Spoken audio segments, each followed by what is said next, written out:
하나님 감사합니다.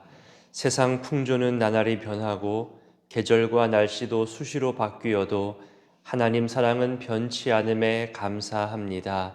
갑자기 추워진 날씨이지만 하나님을 향한 우리의 마음을 막아서지 못함에 또한 감사드립니다. 새벽을 지키는 습관에 감사하고 또 안 보이는 얼굴을 떠올리며 기도할 수 있음에도 감사합니다. 불편해서 나오지 않는 것이 아니라 위험에서 나오지 못함을 알기에 그들의 속상한 마음을 위로하며 있는 그 자리에서 말씀을 펴고 읽으며 또 찬송을 부르는 그들의 신앙에도 이 시간 같은 은혜를 허락하여 주옵소서. 이 자리에 나와 하나님과의 관계를 지속적으로 이어가고자 하며 말씀과 기도로 하루를 시작하려 하는 이 습관을 지켜가는 이들에게 계속해서 이 거룩함을 지켜갈 수 있도록 건강을 더하시고 마음을 붙들어 주시고 삶의 평강을 더하여 주옵소서. 새벽의 자리뿐만이 아니라 저마다 처해 있는 상황에서 열심을 내고 수고의 땀을 흘리며 각자 감당하고 있는 봉사와 헌신의 자리도 있습니다. 사람이 알아주지 않아도 하나님 바라보며 시작하고 감당하였지만 어느샌가 지쳐 있기도 합니다. 언제 그만둘까? 대신할 사람은 없는가? 그런 고민도 들 만큼 여력이 없어져 가기만 합니다. 실제로 건강이 너무나 좋지 않아서 더 이상 봉사하기 어려운 분들도 있습니다. 가정의 상황과 일터의 상황이 좋지 않아서 그곳에 더 신경 써야 하는 분들도 있습니다. 그럼에도 여전히 주님께서 주실 능력을 의지하고 힘써 자리를 지켜가는 분들이 더 많기에 감사하고 또 축복합니다. 함께 할 수 있는 좋은 일꾼들을 보내어 주시고 함께 즐거워할 수 있도록 선하고 좋은 만남들을 허락하여 주옵소서. 특히 우리 목장장님들, 또 미중국 선생님들, 전도대와 식당 봉사와 남녀 선교회 자치기관들, 새가족과 또 찬양대와 찬양팀, 각 국과 팀들의 세운받은 여러 일꾼들과 도움의 손길들에게 복의 복을 더하여 주시고 이들의 헌신과 땀방울을 통하여 우리 교회가 세워져 가고 있음에 감사하게 하옵소서. 때로는 한 사람이 몇 가지 일을 감당해야 할 만큼 버겁기도 하지만 또 그때마다 협력하는 손길들을 허락하여 주시고 나보다 더 어려운 이들을 생각하며 돕고 또 국내뿐만이 아니라 세계 열방을 향해서도 우리의 기도와 도움을 보낼 수 있게 하시니 감사하고 또 감사합니다. 필요한 만큼 계획한 만큼 때마다 재정도 채워주시고 또 부족할 때마다 알게 모르게 채우시는 그런 손길이 있음에도 하나님께 감사드립니다. 하나님의 일을 감당할 때마다 오히려 내가 감당할 수 없는 내 삶의 문제도 해결되어지게 하시고 간증과도 같은 기적적인 회복과 은혜가 넘쳐날 수 있도록 주여 우리의 섬김과 헌신을 받으시고 세심하게 응답하여 주옵소서. 그 응답을 내 눈으로 볼 수 없다 하더라도 내 자녀손들과 주의 몸된 교회와 믿음의 후손들이 누릴 것을 믿기에 아브라함처럼 충성스럽게 순종하며 감당할 때에 기쁨과 기대도 넘쳐나게 하옵소서. 갑자기 추워진 날씨에 건강 상하지 않도록 우리 연로하신 분들을 포함해 모든 지체들을 보호하시고 다음 주로 다가온 수능을 준비하고 실기를 진행하는 모든 수험생들과 가족들의 건강도 지켜주옵소서. 각 자치기관별로 찬양대회를 준비하며 즐거운 웃음소리가 들리게 하시니 감사합니다. 반복되는 행사지만 그 가운데서도 새로움에 도전하고 서로 화음을 맞추고 몸동작을 연습하고 서로의 생각을 표현하면서 그렇게 어울려지고 함께하는 즐거움을 맛보게 하시니 감사드립니다.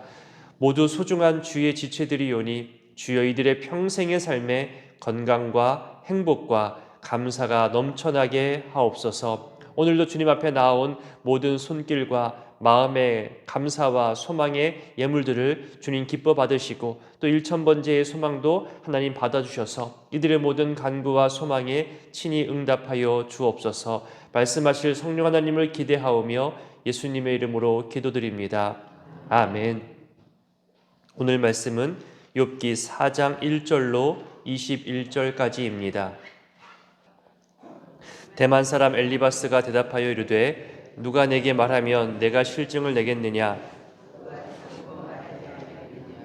보라, 전에 내가 여러 사람을 훈계하였고 손이 늘어진 자를 강하게 하였고 넘어지는 자를 말로 붙들어 주었고 무릎이 약한 자를 강하게 하였거늘 이제 이 일이 내게 이름에 내가 힘들어하고 이 일이 내게 닥침에 내가 놀라는구나.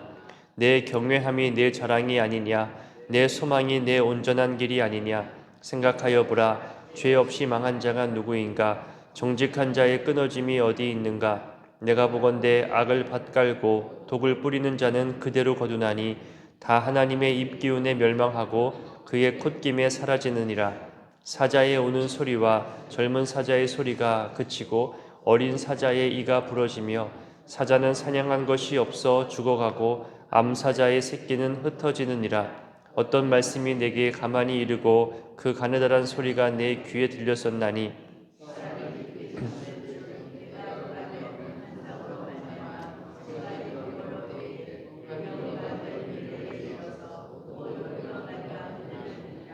그때 영이 내 앞으로 지나매 내 몸에 털이 줍혔하였느니라. 그 영이 서 있는데 나는 그 형상을 알아보지는 못하여도 오직 한 형상이 내 눈앞에 있었는지라. 그때 내가 조용한 중에 한 목소리를 들으니 사람이 어찌 하나님보다 의롭겠느냐? 사람이 어찌 그 창조하신 이보다 깨끗하겠느냐? 하나님은 그의 종이라도 그대로 믿지 아니하시며 그의 천사라도 하물며 흙집에 살며 티끌로 털을 삼고 하루살이 앞에서라도 무너질 아침과 저녁 사이에 부스러져 가루가 되며 영원히 사라지되 기억하는 자가 없으리라. 장막줄이 그들에게 뽑히지 아니하겠느냐? 그들은 지혜가 없이 죽느니라. 아멘.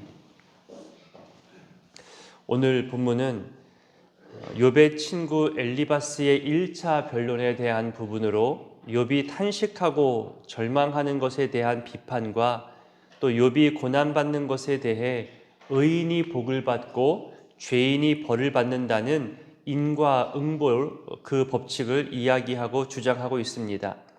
또한 엘리바스가 이렇게 주장하고 있는 근거로서 자기가 경험한 자기 환상에 대해서도 말합니다.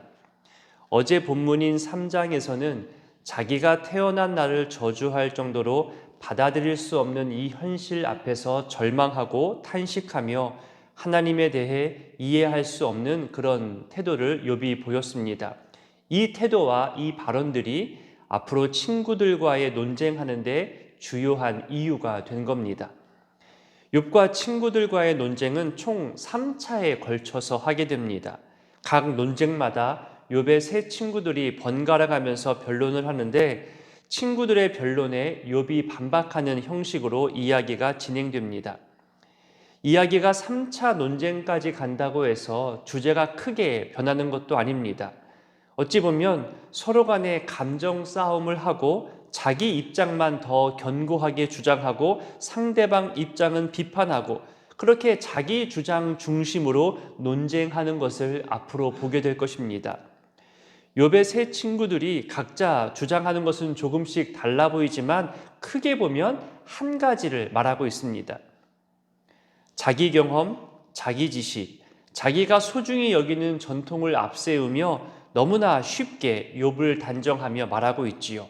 인과응보, 의인은 복을 받고 죄인은 벌을 받는다는 것을 주장하면서 욥이 네가 죄를 지어서 이 고통을 당하고 있다고 주장하고 있습니다. 그러니 그 죄악을 어서 회개하라고 다그치듯 말하고 있는 거죠.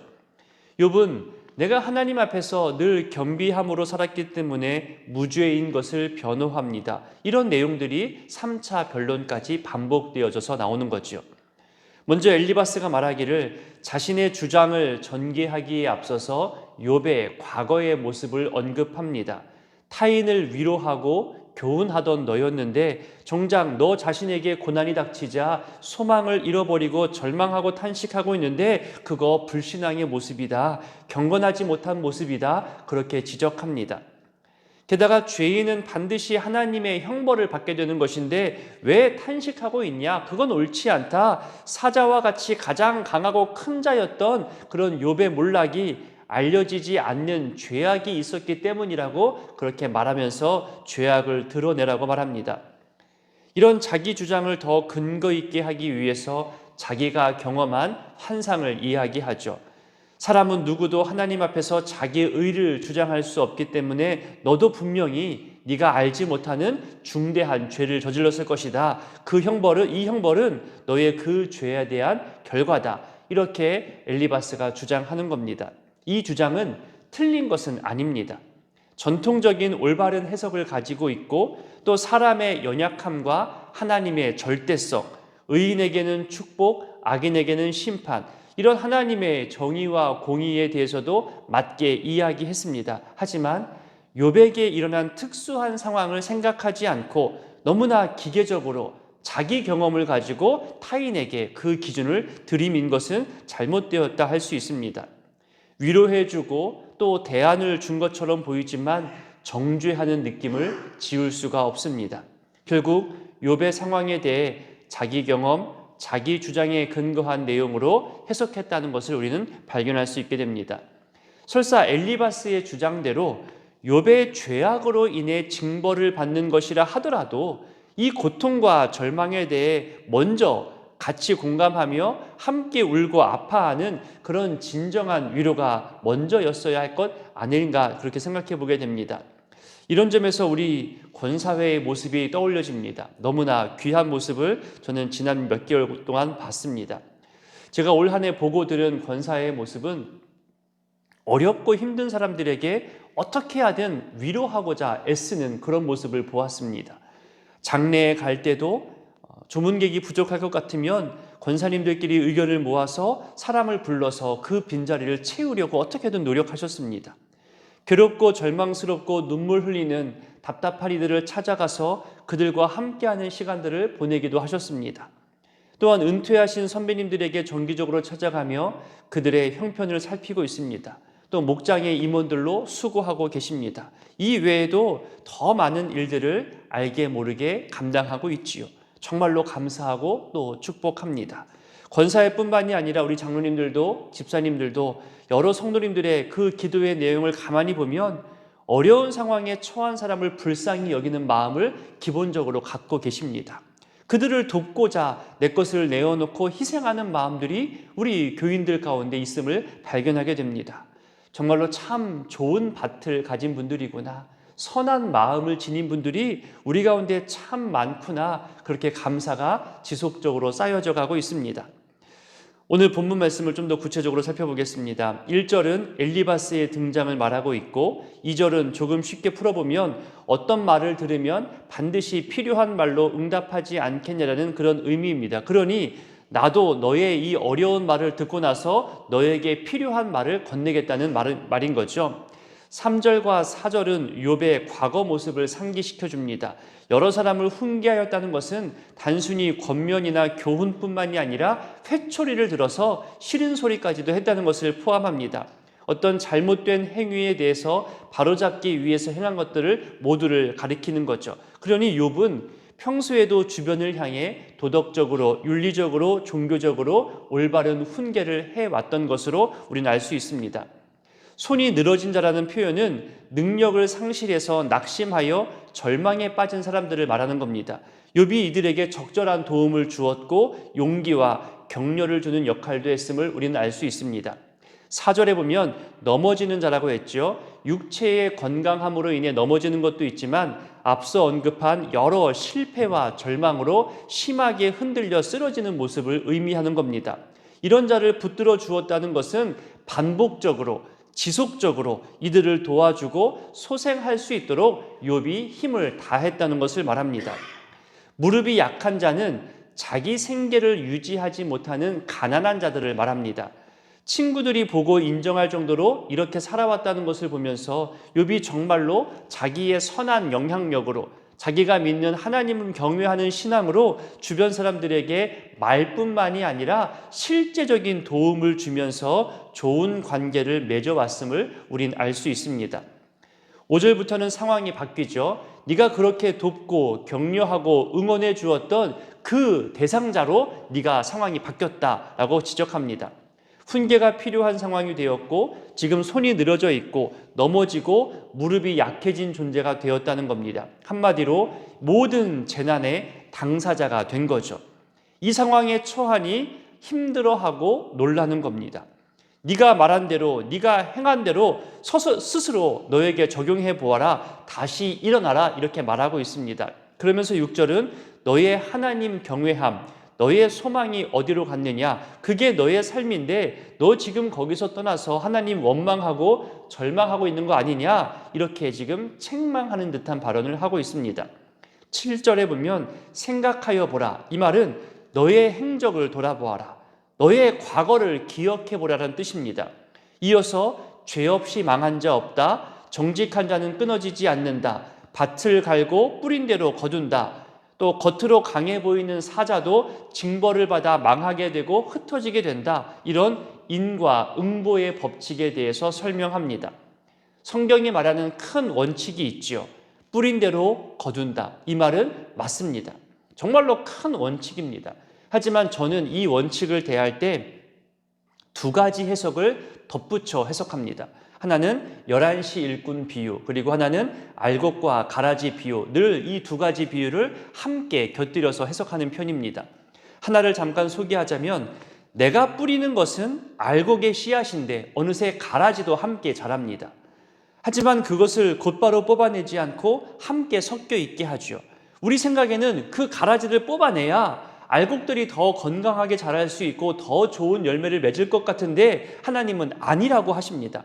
가라지 뽑다가 알곡도 상할 수 있다 염려하시죠.